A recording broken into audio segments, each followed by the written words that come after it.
Halo teman-teman semuanya, selamat pagi menjelang siang di hari ini, hari Sabtu tanggal 16 Agustus 2025, satu hari sebelum perayaan Hari Kemerdekaan Republik Indonesia yang ke-80, besok hari Minggu atau Ahad 17 Agustus 2025 yang insya Allah akan diselenggarakan di Istana Merdeka Jakarta. Nah teman-teman semuanya, karena kita masih ngomongin tentang financial quotient ya, atau kecerdasan keuangan, maka kita akan bedah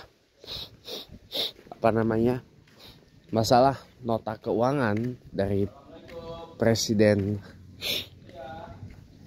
Prabowo dari perspektif financial quotient, teman-teman. Well, sebenarnya Presiden Prabowo itu punya financial advisor, punya penasehat keuangan, ya kan? Beliau punya penasehat khusus, penasehat presiden bidang keuangan, kalau nggak salah. Dan beliau juga punya penasehat apa staf khusus ya, lupa saya. Penasehat bidang keuangan kalau nggak salah. Itu dijabat oleh Pak Bambang Brojonegoro, tapi nggak bekerja. Dan juga punya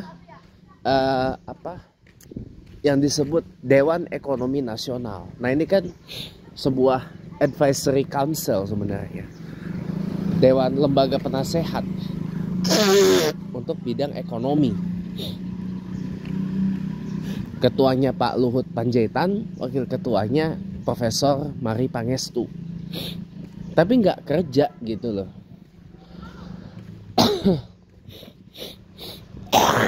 Kalau saya mengatakan gini teman-teman, efisiensi anggaran yang terjadi di era pemerintahan Prabowo ini adalah terjadi akibat impulsive spending yang dilakukan oleh pemerintahan Presiden Jokowi. Ya, kita bisa tahu anggaran buat buzzer berapa triliunan loh anggaran buat buzzer. Kemudian yang lebih fatal lagi adalah uang untuk bansos, bantuan sosial, ini dihabiskan secara impulsif dengan keluar dana 497 triliun rupiah atau setengah kuadriliun rupiah, hampir 500 triliun rupiah. Ini kan sungguh luar biasa gitu loh, yang over impulsive spending yang dilakukan. Nah, terpaksa Presiden Prabowo melakukan efisiensi anggaran. Nah tadi saya lihat rekaman dari pidato pengantar nota keuangan dan penyusunan RAPBN 2026 ya. Sebenarnya Presiden Prabowo ini hanya perlu memperbaiki spending ya, karena saya masih perhatikan Presiden Prabowo ini masih melakukan overspending atau impulsive spending di program yang sebenarnya nggak perlu banget untuk ada. Apa itu? Makan bergizi gratis. Ya oke, beliau boleh bangga dengan program andalannya itu, dengan klaim-klaim segala macam gitu ya. Tapi kenyataannya nggak di lapangan, nggak sesuai dengan apa yang diklaim itu.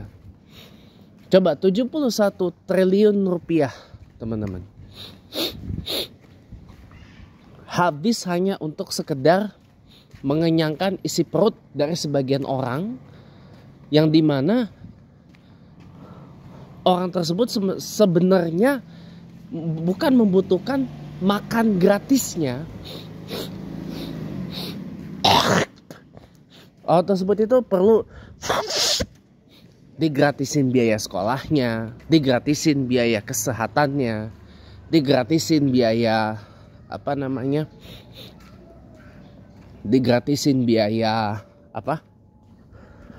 biaya ininya, biaya transportasinya dan sebagainya gitu, biaya kuliahnya digratisin dan seterusnya. Nah kan tetapi ini dengan program makan gratis ini ya, kayak ini program nggak ada gunanya banget gitu loh. Makanya saya kemarin bilang anggaran 71 triliun itu sebenarnya sangat amat cukup untuk subsidi pendidikan. Ketimbang membangun sekolah rakyat atau sekolah unggulan Garuda gitu ya, yang menghabiskan banyak uang gitu. Mendingan kurikulumnya dibetulkan, kurikulumnya diperbaiki, di link and match dengan dunia kerja, dan harus tahu dulu Indonesia mau diset arahnya kemana. Lihat Amerika Serikat. Amerika Serikat men-set kurikulumnya karena US mendorong pendidikannya US, kurikulum pendidikannya United States of America itu mendorong orang untuk menjadi tenaga profesional. Ya.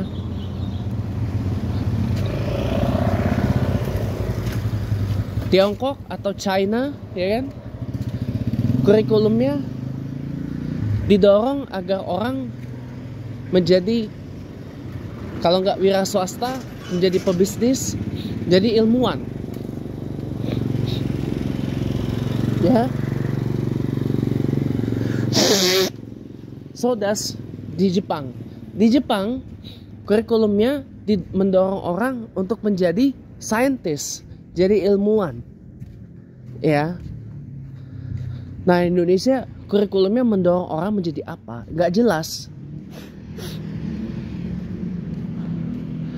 Dan tujuan akhir pembangunan kita berubah-ubah terus, nggak pernah jelas, fluktuatif gitu loh.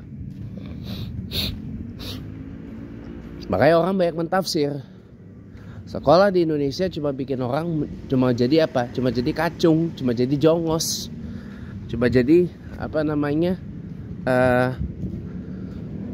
gedibal kalau bahasa kasarnya gitu. Cuma jadi pekerja tok gitu, cuma jadi karyawan tok gitu, cuma jadi ASN tok gitu. Tidak salah, tidak salah. Jadi ASN itu nggak salah. Cuma, aduh, please deh. Memang harus jelas, ya. Nah, Finlandia kurikulumnya yang diikuti dan dijadikan barometer oleh pendidikan Indonesia. Itu dia arahnya jelas, mau ke arah mana orang-orang Finlandia itu didorong di sekolah. Gitu. Mau didorong kemana? Itu jelas semua. Di Jerman, kurikulum pendidikannya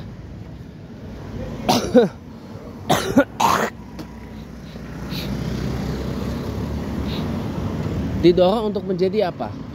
Kurikulum pendidikan di Jerman itu didorong untuk menjadi orang-orang yang didorong untuk menjadi engineer, menjadi insinyur, technical engineer, insinyur teknik di Jerman itu. Makanya orang sampai rela pergi ke Jerman buat belajar teknik.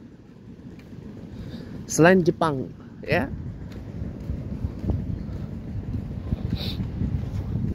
Jepang itu unggul di teknik perikanan. Ayah tiri saya, sambung saya itu alumni sana. Alumni teknik perikanan di Fukuoka, Universitas Fukuoka di Jepang. Jepang unggulnya di mana lagi selain teknik perikanan? Tahu nggak? Ya, teknik yang sama dengan di Jerman, teman-teman. Teknik industri, teknik otomotif itu banyak yang sampai ke Jepang loh. Bahkan sampai ke Jerman. Nah, Jerman kurikulumnya mendorong orang untuk jago teknik. Nah, kalau di Indonesia apa? Nggak ada, teman-teman. Tujuan pendidikan kita nih serba tidak jelas. Arah pembangunan kita ini tidak jelas. Mau dibawa kemana? Gitu lah. Kalau memang mau memanfaatkan Indonesia sebagai sebuah negara maritim, ya harusnya arah pendidikan Indonesia itu diarahkan berfokus kepada kemahiran di bidang kelautan. Dengan begitu, potensi kemaritiman kita, potensi kelautan kita jadi terangkat. Konon katanya Indonesia dinarasikan negara gemah ripah loh jinawi. Rare earths banyak found di Indonesia. Energi, cadangan energi, sumber-sumber energi, semua yang dibutuhkan banyak ditemui di Indonesia. Nah, kenapa nggak diarahkan ke sana? Pendidikan Indonesia melahirkan orang-orang yang jago dalam hal pengolahan energi, jago dalam hal pengelolaan sumber daya alam. Ya, arahnya kenapa nggak ke sana, gitu loh. Atau banyak yang mengatakan Indonesia ini sektor pertaniannya masih oke, masih kuat, baik, ya kan? Lalu kenapa pendidikan kita nggak mengarahkan orang untuk bertani ke arah pertanian? Coba bayangin. Jadi atah gitu, ya. Sekarang AI, orang gencar ngomongin AI, orang gencar ngomong high tech, ya. Ngomongin high tech, ngomongin jago dalam mathematics, science and high technology gitu kan, misalkan. Ya saya bilang silahkan aja, cuma kurikulumnya harus di match dulu ke sana, ke melahirkan orang-orang yang jago dalam hal mathematics, science and technology itu. Jangan besar mulut gitu loh, tapi udah jalan aja. Ya enggak? Iya. Begitu teman-teman. Begitu. Jadi arahnya harus jelas. Nah, dengan anggaran 71 triliun rupiah itu, plus kalau IKN di stop ya, kan anggarannya besar banget itu, 400 triliun rupiah ya. Itu bisa loh untuk subsidi pendidikan tanpa harus membangun sekolah rakyat dan sekolah Garuda. Itu bisa loh untuk mendanai apa yang kemudian disebut beasiswa Garuda itu. Jadi beasiswa full scholarship kepada full scholarship kepada anak-anak Indonesia. Pak Arthur. Beasiswa kepada anak-anak Indonesia, kepada para mahasiswa yang calon mahasiswa yang mau kuliah S1 ke luar negeri, atau alumni S1 yang mau lanjut ke pasca sarjana S2, S3 ke luar negeri misalkan, Bang Nur. Ya. Itu bisa didanai full scholarshipnya, dibiayai sepenuhnya oleh negara. Mau pulang atau ke Indonesia itu urusan lain. Yang penting negara membiayai tag gitu. Urusan yang bersangkutan mau balik gak balik ke Indonesia itu urusan lain. Urusan lain. Itu bisa dibikin seperti itu sebenarnya. Jadi gak impulsive spending untuk hal-hal yang gak produktif gitu loh. Kalau anggaran buat makan bergizi gratis dialihkan untuk mendanai misalkan para calon peserta atau calon anggota koperasi merah putih gitu, saya setuju. Karena memang koperasi ini adalah denyut nadi ekonomi kita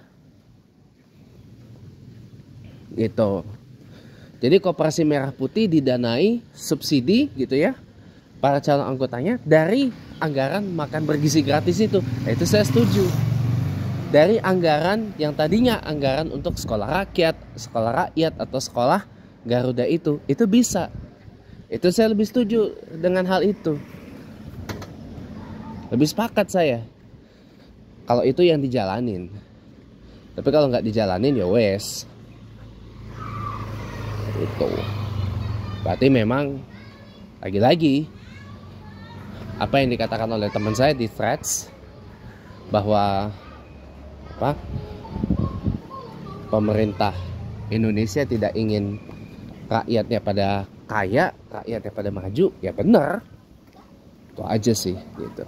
Dah, itulah sedikit reaksi saya tentang nota keuangan dari Presiden Prabowo dari segi financial quotient.